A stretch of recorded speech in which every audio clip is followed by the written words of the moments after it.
C'est bien sûr un euphémisme que de dire que c'est avec un plaisir que je suis ici ce matin pour lancer ces journées. En une trentaine d'années, la population du Bénin a triplé, passant de 3,3 millions d'habitants en 1979 à 10 millions en 2013, à l'occasion du recensement, du 4e recensement général. Nous allons lancer bientôt le 5e.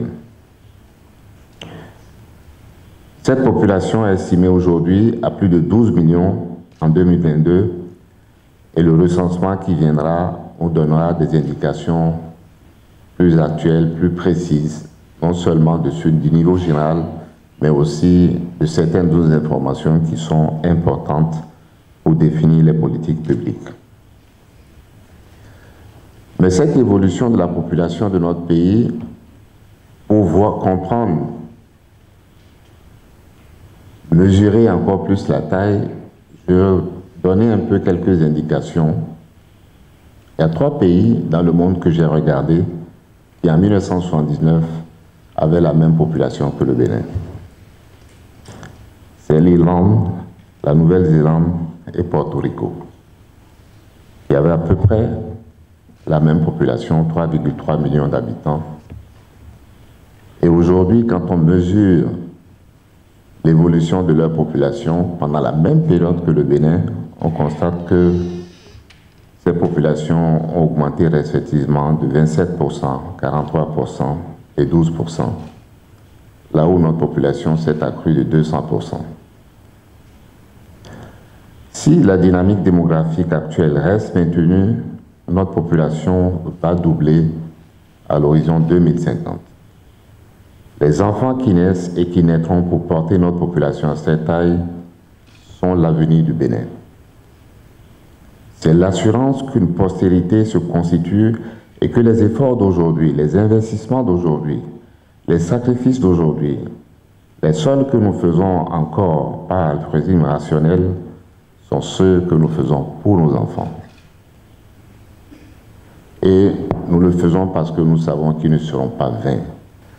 C'est aussi pour nous, en tant que nation, l'assurance que l'identité du Bénin, le renouvellement de la pensée de la Béninoise et du Béninois, celle pour laquelle notre gouvernement travaille depuis 2016, va se consolider et se transmettre de génération en génération.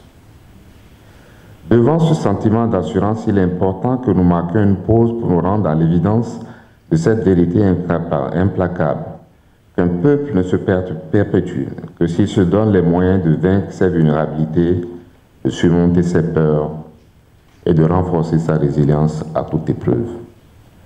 C'est aussi la leçon que nous tirons de la gouvernance dirigée par le président Patrice Talon depuis 2016. Et c'est contenu dans le programme d'action du gouvernement.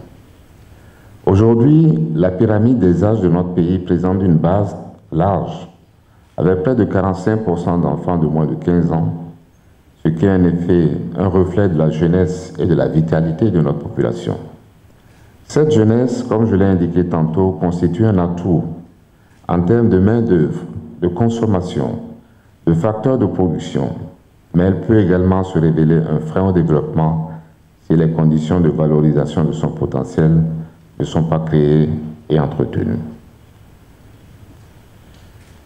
Cette préoccupation est traduite dans les choix et orientations stratégiques contenus dans le programme d'action du gouvernement à travers de nombreuses mesures dont je rappellerai rapidement quelques-unes: les cantines scolaires, la gratuité des frais de scolarisation, la gratuité de certains actes médicaux et prise en charge sanitaire pour la petite enfance et récemment, Madame la ministre, merci, la réforme sur les garderies et les crèches.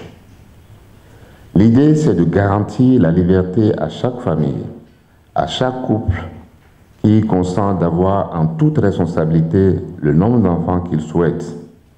Mais la garantie de cette liberté de choix présente un coût, et ce coût lié à la demande sociale va s'accroître dans le temps, et si on ne s'y prend garde, de façon exponentielle.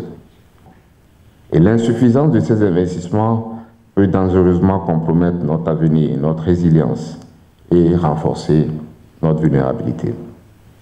C'est ce constat qui a amené, il y a quelques jours, le président de la République, vous l'avez écouté sur LCI à Paris, à dire qu'il faut trouver les moyens d'inciter au contrôle des naissances et même trouver des moyens un peu plus coercitifs pour que l'explosion démographique que l'on observe ne se poursuive pas, sinon l'Afrique se porterait très mal. Bien sûr, il parlait de l'Afrique en général, mais c'est encore plus valable pour le Bénin. Il est alors fondamental que la dynamique démographique soit au centre de nos réflexions et de l'action publique afin de renforcer notre capacité de réponse en amont et en aval face aux grands enjeux de notre société. C'est donc à juste titre que le thème choisi pour les premières journées de développement s'intitule « Les politiques de développement face aux défis de la résilience démographique et la réduction des vulnérabilités ». L'objectif de ces journées est donc de partager les meilleures pratiques en matière de politique de développement orienté démographique. Pour atteindre cet objectif, il s'agira au cours des 3 jours de travaux et d'échanges interactifs d'initier une réflexion sur les enjeux des politiques de développement face aux défis de la résilience démographique. Deuxièmement, d'identifier les domaines d'intervention stratégique favorables et démographiquement sensibles en Afrique en général et dans notre pays en particulier. Et enfin, troisièmement, d'analyser les stratégies de résilience aux différents chocs, qu'ils soient économiques, politiques, sécuritaires, sanitaires, climatiques, technologiques. Je nous invite donc à aborder sans aucune réserve les questions de transition démographique et de dividendes démographiques afin de proposer des orientations pour les politiques publiques innovantes qui sortent des sentiers battus du statu quo et au profit de l'accélération du renforcement du capital humain.